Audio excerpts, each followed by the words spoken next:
ಹರೇ ಶ್ರೀನಿವಾಸ. ಸ್ನೇಹಿತರೆ, ಇವತ್ತಿನ ವಿಡಿಯೋದಲ್ಲಿ ಆಷಾಢ ಮಾಸದ ಮಹತ್ವದ ಬಗ್ಗೆ ನಿಮಗೆ ತಿಳಿಸ್ಕೊಡ್ತಾ ಇದ್ದೀನಿ.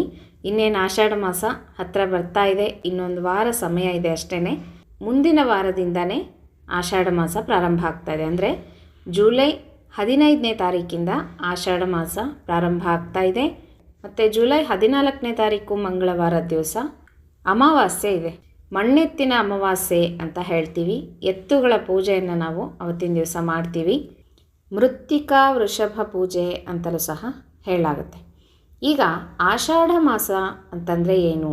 ಈ ಆಷಾಢ ಮಾಸದಲ್ಲಿ ನಾವು ಏನೇನನ್ನು ಆಚರಣೆ ಮಾಡಬೇಕು? ಕೆಲವರೆಲ್ಲ ಹೇಳ್ತಾರೆ ಆಷಾಢ ಮಾಸ ಅಂದರೆ ಅಶುಭ ಮಾಸ, ಶೂನ್ಯ ಮಾಸ ಅಂತೆಲ್ಲ ಕರೀತಾರೆ. ಹಾಗೆ ನಂಬಿಕೆ ಇದೆನಾ? ಹಾಗೆ ಆಚರಣೆಯಲ್ಲಿ ಇದೆನಾ? ಉಲ್ಲೇಖ ಇದೆನಾ ಎಲ್ಲಾದರೂ ಅಂತಂದರೆ ಆ ರೀತಿಯಾದ ಉಲ್ಲೇಖ ಎಲ್ಲೂ ಇಲ್ಲ ಸ್ನೇಹಿತರೆ. ಆಷಾಢ ಮಾಸ ಅಂದರೆ ಅಶುಭ ಮಾಸ ಅಂತ ಯಾವುದೇ ಪಂಚಾಂಗದಲ್ಲಾಗಲಿ ಎಲ್ಲೂ ಉಲ್ಲೇಖವನ್ನು ಮಾಡಿಲ್ಲ. ಈ ಬಾರಿ ಆಷಾಢ ಮಾಸ ಪುಷ್ಯ ನಕ್ಷತ್ರ, ಹರ್ಷಣ ಯೋಗ, ಭವಕರಣದಲ್ಲಿ ಪ್ರಾರಂಭ ಆಗ್ತಾ ಇದೆ. ಆಷಾಢ ಮಾಸ ಅಂದ ತಕ್ಷಣ ಅಶುಭ ಅಂತ ಹೇಳಿ ತಪ್ಪು ಕಲ್ಪನೆಯನ್ನು ಯಾರೂ ಇಟ್ಕೋಬಾರ್ದು. ಅಂದರೆ ಕೆಲವೊಂದು ಶುಭ ಕಾರ್ಯಗಳನ್ನು ಮಾಡಲಿಕ್ಕೆ ಉತ್ತಮವಾದಂಥ ಮಾಸ ಅಲ್ಲ ಅಂತ ಹೇಳ್ತಾರೆ. ಹಾಗಾಗಿ ಈ ಮಾಸದಲ್ಲಿ ಕೆಲವೊಂದು ಶುಭ ಕಾರ್ಯಗಳನ್ನು ಮಾಡೋದಿಲ್ಲ. ಅಷ್ಟು ಬಿಟ್ಟರೆ ಆಷಾಢ ಮಾಸ ಅಂತಂದರೆ ಅಶುಭ ಮಾಸ ಅಂತ ತಪ್ಪು ತಿಳಿಬಾರ್ದು. ಈ ಮಾಸದಲ್ಲಿ ತುಂಬ ದಾನ ಧರ್ಮಗಳನ್ನು ಮಾಡಬೇಕು, ಪೂಜೆಗಳನ್ನು ಮಾಡ್ಕೋಬೇಕು. ಅದರ ಬಗ್ಗೆ ನಿಮಗೆ ತಿಳಿಸ್ಕೊಡ್ತೀನಂತೆ.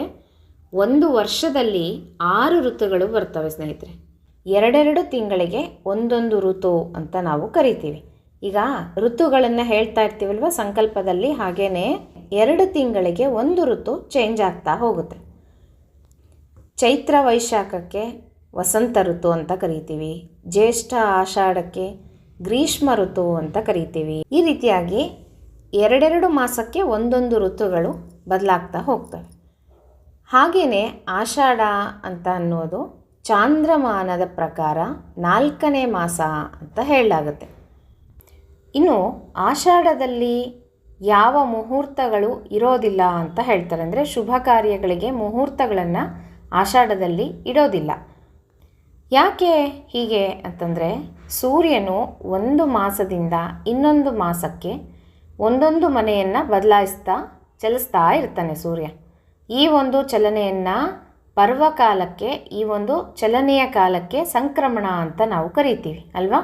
ಅಧಿಕ ಮಾಸದಲ್ಲಿ ಸೂರ್ಯನ ಚಲನೆ ಇರೋದಿಲ್ಲ ಅಂತ ಹೇಳಿ ಅದನ್ನು ಅಧಿಕ ಮಾಸ ಅಂತ ನಾವು ಪರಿಗಣಿಸ್ತೀವಿ. ಸಂಕ್ರಮಣ ಆ ತಿಂಗಳಲ್ಲಿ ಬರೋದಿಲ್ಲ. ಹಾಗೆ ಮತ್ತೆ ಪ್ರತಿ ತಿಂಗಳಲ್ಲೂ ಸಹ ಸೂರ್ಯ ಒಂದು ರಾಶಿಯಿಂದ ಇನ್ನೊಂದು ರಾಶಿಗೆ, ಒಂದು ಮನೆಯಿಂದ ಇನ್ನೊಂದು ಮನೆಗೆ ಚಲಿಸ್ತಾ ಇರ್ತಾನೆ. ಹೀಗೆ ಚಲಿಸುವಂತಹ ಸೂರ್ಯ ಈ ಒಂದು ಉತ್ತರಾಯಣದಿಂದ ದಕ್ಷಿಣಾಯಣಕ್ಕೆ ಸೂರ್ಯನ ಪಥ ಈಗ ಬದಲಾಗ್ತಾ ಹೋಗುತ್ತೆ. ಈಗ ಉತ್ತರಾಯಣದಿಂದ ದಕ್ಷಿಣಾಯಣಕ್ಕೆ ಸೂರ್ಯನ ಪಥ ಬದಲಾಗುತ್ತೆ. ಈಗ ಇನ್ಮೇಲೆ ದಕ್ಷಿಣಾಯಣ ಶುರುವಾಗುತ್ತೆ. ದಕ್ಷಿಣಾಯಣ ಅಂದರೆ ಏನು ಅಂತ ನಿಮಗೆ ಹಿಂದೆ ಸುಮಾರು ವಿಡಿಯೋಗಳಲ್ಲಿ ತಿಳಿಸಿದ್ದೀನಿ ಸ್ನೇಹಿತರೆ. ಉತ್ತರಾಯಣ ಅಂತಂದರೆ ದೇವತೆಗಳಿಗೆ ಹಗಲು, ದಕ್ಷಿಣಾಯಣ ಅಂದರೆ ದೇವತೆಗಳಿಗೆ ರಾತ್ರಿಯ ಸಮಯ. ಹಾಗಾಗಿ ದಕ್ಷಿಣಾಯಣದಲ್ಲಿ ಯಾವುದೇ ಮುಹೂರ್ತಗಳನ್ನು ಇಡೋದಿಲ್ಲ. ಬರೀ ಆಷಾಢ ಅಂತ ಅಲ್ಲ, ಈ ಆಷಾಢದಿಂದ ಅಂದರೆ ಏನು ನಾವು ಚಾತುರ್ಮಾಸ ಆಚರಣೆಯನ್ನು ಮಾಡ್ತೀವಲ್ವ, ಈ ಚಾತುರ್ಮಾಸ್ಯದಲ್ಲೂ ಸಹ ಯಾವುದೇ ಒಂದು ಶುಭ ಮುಹೂರ್ತಗಳನ್ನು ಇಡೋದಿಲ್ಲ. ಯಾಕೆ ಅಂದರೆ ದಕ್ಷಿಣಾಯಣ ಇರುತ್ತೆ ಅನ್ನುವಂಥ ಕಾರಣಕ್ಕಾಗಿ. ಹೀಗೆ 6 ತಿಂಗಳು ಉತ್ತರಾಯಣ ಇರುತ್ತೆ, 6 ತಿಂಗಳು ದಕ್ಷಿಣಾಯಣ ಇರುತ್ತೆ. ದಕ್ಷಿಣಾಯಣ ಯಾವಾಗ ಪ್ರಾರಂಭ ಆಗ್ತಾ ಇದೆ ಅಂತಂದರೆ ಜುಲೈ 17ನೇ ತಾರೀಕಿಂದ ದಕ್ಷಿಣಾಯಣ ಪ್ರಾರಂಭ ಆಗ್ತಾ ಇದೆ. ಯಾಕೆ ಈ ದಕ್ಷಿಣಾಯಣದಲ್ಲಿ ಯಾವುದೇ ಒಂದು ಶುಭ ಮುಹೂರ್ತಗಳನ್ನು ಇಡೋದಿಲ್ಲ? ಯಾಕೆ ಮದುವೆಗಳು, ಗೃಹ ಪ್ರವೇಶಗಳು, ಉಪನಯನಗಳನ್ನು ಮಾಡೋದಿಲ್ಲ ಅಂತಂದರೆ ದೇವತೆಗಳಿಗೆ ರಾತ್ರಿ ಆದ ಕಾರಣ ದೇವತೆಗಳ ಅನುಗ್ರಹ ನಮಗೆ ಸಿಗೋದಿಲ್ಲ.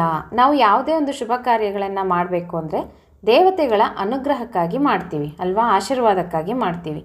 ದೇವತೆಗಳ ಆಶೀರ್ವಾದನೇ ನಮಗೆ ಸಿಗೋದಿಲ್ಲ ಅಂದರೆ ನಾವು ಯಾವುದೇ ಶುಭ ಕಾರ್ಯಗಳನ್ನು ಮಾಡಿ ಪ್ರಯೋಜನ ಇರೋದಿಲ್ಲ. ಹಾಗಾಗಿ ಉತ್ತರಾಯಣದಲ್ಲಿ ದೇವತೆಗಳು ಎಚ್ಚರವಾಗಿ ಇರ್ತಾರೆ. ಹಗಲಾದ ಕಾರಣ, ದೇವತೆಗಳಿಗೆ ಹಗಲಾದ ಕಾರಣ ಉತ್ತರಾಯಣದಲ್ಲಿನೇ ಹೆಚ್ಚು ಶುಭ ಕಾರ್ಯಗಳನ್ನು ದಕ್ಷಿಣಾಯಣದಲ್ಲಿ ಶುಭ ಕಾರ್ಯಗಳನ್ನು ಮಾಡೋದಿಲ್ಲ.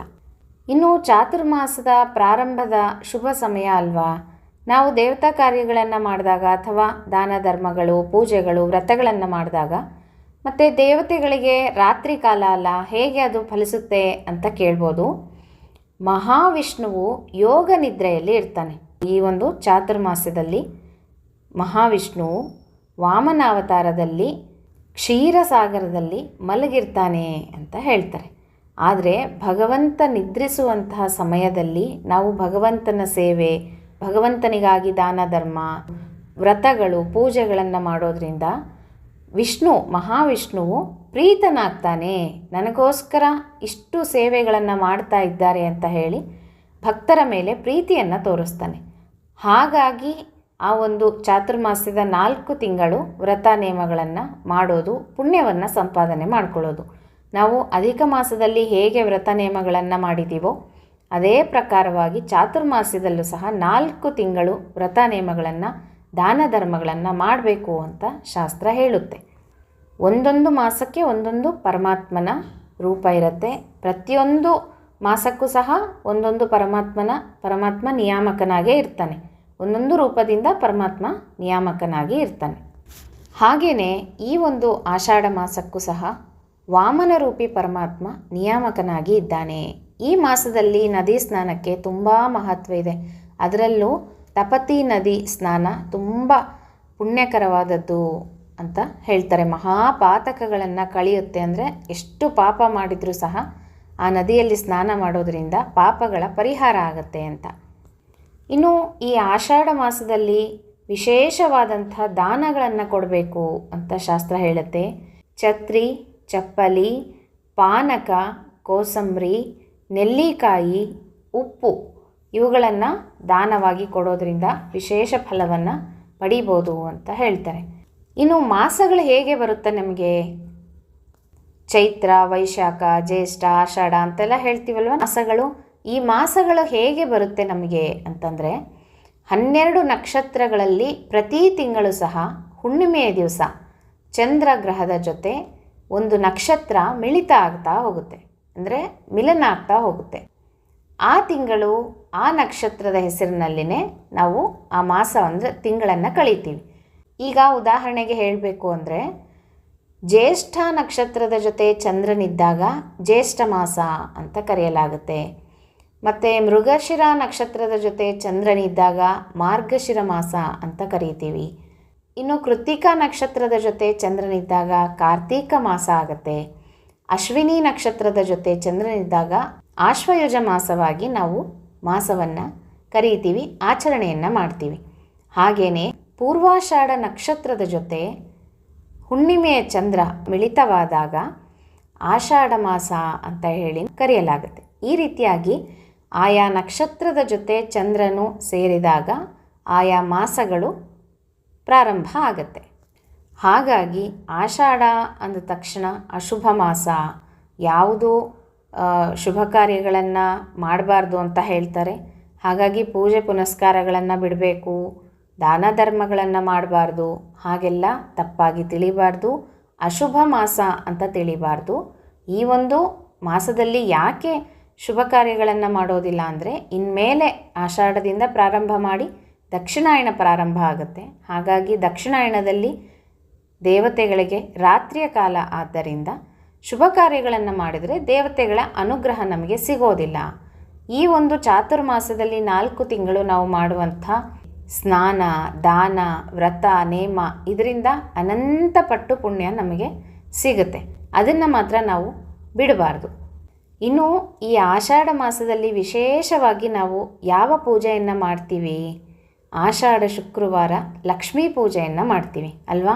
ಧನ, ಧಾನ್ಯ, ಸಂಪತ್ತು, ಐಶ್ವರ್ಯ, ಅಭಿವೃದ್ಧಿ ಎಲ್ಲವನ್ನು ಕೊಟ್ಟು ಲಕ್ಷ್ಮೀದೇವಿ ಕಾಪಾಡ್ತಾಳೆ ಅಂತ ಹೇಳಿ ಆಷಾಢ ಶುಕ್ರವಾರ ತುಂಬ ಶ್ರೇಷ್ಠವಾದಂಥ ದಿನ ಅಲ್ವಾ ಸ್ನೇಹಿತರೆ. ಹಾಗೆಯೇ ಗುರುಪೂರ್ಣಿಮವನ್ನು ನಾವು ಆಚರಣೆಯನ್ನು ಮಾಡ್ತೀವಿ, ಗುರುಗಳ ಸ್ಮರಣೆಯನ್ನು ಮಾಡ್ತೀವಿ. ಇನ್ನು ಯತಿಗಳು ಚಾತುರ್ಮಾಸ್ಯದ ಪ್ರಾರಂಭವನ್ನು ಮಾಡ್ತಾರೆ. ಮೊದಲನೇದಾಗಿ ಪ್ರಾರಂಭ ಮಾಡಿ ನಾವು ಅಮಾವಾಸ್ಯೆ, ಮಣ್ಣೆತ್ತಿನ ಅಮಾವಾಸ್ಯೆ, ವೃಷಭ ಪೂಜೆಯನ್ನು ಮಾಡ್ತೀವಿ. ಇದರಿಂದ ವಂಶ ಅಭಿವೃದ್ಧಿ ಆಗುತ್ತೆ, ಗಂಡು ಮಕ್ಕಳಿಗೆ ತುಂಬ ಉತ್ತಮವಾದದ್ದು. ಹಾಗಾಗಿ ಮನೆಯಲ್ಲಿ ಪ್ರತಿಯೊಬ್ಬರೂ ಸಹ ಮಣ್ಣೆತ್ತಿನ ಅಮಾವಾಸ್ಯೆ ಅಂದರೆ ವೃಷಭ ಪೂಜೆಯನ್ನು ಮಾಡಬೇಕಾಗತ್ತೆ.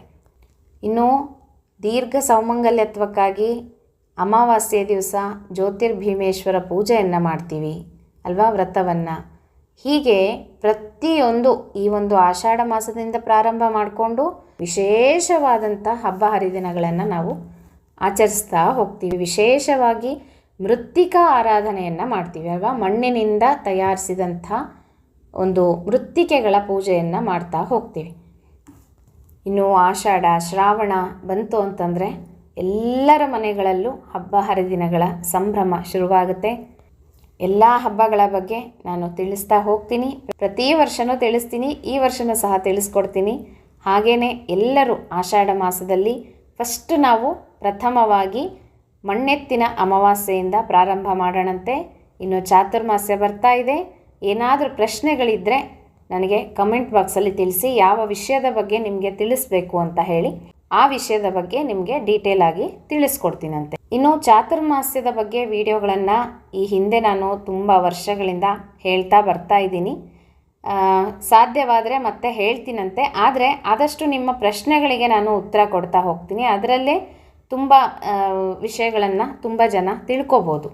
ಈಗ ವ್ರತಗಳು ಏನೇನಿದೆ ಅಂತ ನಾನು ಒಂದು ವಿಡಿಯೋ ಮಾಡಿಬಿಟ್ಟು ಯಾವ್ಯಾವ ಪೂಜೆ ಮಾಡ್ಕೋಬೋದು, ಹೇಗೆ ಮಾಡ್ಕೋಬೇಕು ಮುಖ್ಯವಾಗಿ ಅದನ್ನು ತಿಳಿಸ್ಕೊಡ್ತೀನಂತೆ. ಇನ್ನು ಯಾವ ಯಾವ ದಾನಗಳನ್ನು ಕೊಡ್ಬೋದು ಚಾತುರ್ಮಾಸ್ಯದಲ್ಲಿ ಅದ್ರ ಬಗ್ಗೆ ತಿಳಿಸ್ತೀನಿ. ಯಾವ ವ್ರತ, ಯಾವ ಪೂಜೆ ಹೇಗೆ ಮಾಡಬೇಕು ಅದನ್ನು ಸಹ ತಿಳಿಸ್ಕೊಡ್ತೀನಿ. ಇನ್ನು ಮುಖ್ಯವಾಗಿ ನಿಮ್ಗೆ ಯಾವುದ್ರ ಬಗ್ಗೆ ಡೌಟ್ ಇದೆಯೋ, ಹೇಗೆ ಮಾಡಬೇಕು ಅಂತ ನಮಗೆ ಗೊತ್ತಾಗ್ತಾ ಇಲ್ಲ ಅಂತಂದರೆ ನಾನು ಅದರ ಬಗ್ಗೆ ವಿಶೇಷವಾಗಿ ವಿಡಿಯೋ ಮಾಡ್ತೀನಂತೆ. ಮತ್ತು ಮುಂದಿನ ವಿಡಿಯೋಟಿಗೆ ಸಿಗೋಣ ಸ್ನೇಹಿತರೆ. ಹರೇ ಶ್ರೀನಿವಾಸ.